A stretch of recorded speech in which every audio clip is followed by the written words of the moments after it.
Hi, I'm Tommy Taylor. We're back again today talking about fitting a top to the rim, making acoustic guitars. Solid Rock Guitar Company is the name of my company.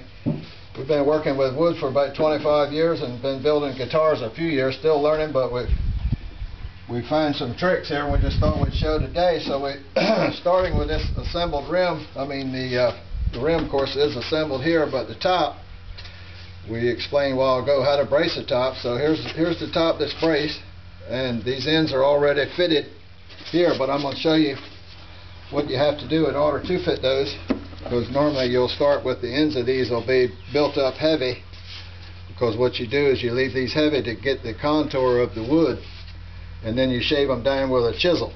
Okay, so what I like to do is index these tops with, I put a couple brads here, and I got the center line there and the center line in the back. So once you do that, then you put your rubber bands on, go down, put your diagonals. I'm going to try to do this fast and get it explained the best I can.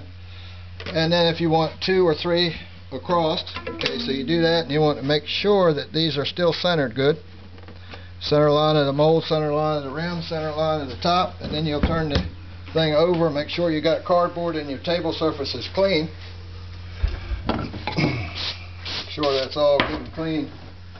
Then once you get that done, come over right over, then you'll mark on your ribbon, they call it ribbon or kerfing. You want to make sure to mark those where the X braces go through 4 places, and mark where the shoulder brace goes. And what I like to do, I find a little trick when you're marking the X bracing, because it always seems like your mark ends up in a line where the kerfing is. So if you can get a piece of tape the same width as the brace and lay it up on there like so, on those angle marks, that helps. Okay, so once you get all those marked, then you'll turn it over. You want to make sure that everything clears on the shoulder braces and the popsicle brace there. Different neck blocks fit different ways. So you get your rubber bands back off.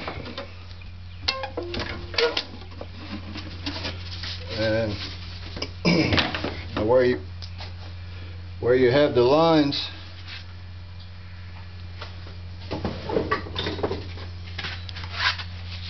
what I like to do is take a pencil and just mark probably a 1/16 of an inch or a little less on the sides, and then you start with a Suzuki saw or something and saw down to the line, and then you'll take a knife or chisel.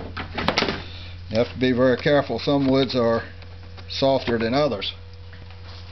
This is cherry. Cherry works pretty good. And then you'll take your chisel and clean it up. You get all 4 of those done. The tape will help, and also I have the lines of the cross bracing marked on the mold, so that gives you the proper perspective on the angles. So once you get all these fitted, then you're ready to try your top again. Center it up, and then you'll look at the sides and make sure that everything fits and the top goes down flat to the rim. This one came out pretty good this time. Sometimes you have to fight them more than others, but this one's sitting really flat. So that's how you fit the top to the rim. Of course, this is thicker when you start, so you'll start out with this, marking this out on the rim thicker, and then you'll take a chisel and shave it down to just about the same thickness as what you've got chiseled out here. All those, and then these you mark and leave them shy of the kerfing. Okay, so when you turn it over, you make sure that they don't hit the kerfing at all, but they want them just shy, and then you'll take a chisel and flare these out, feather them out. So we're all pretty much all set there, so we can say that the top is done. All right, thank you for joining us today.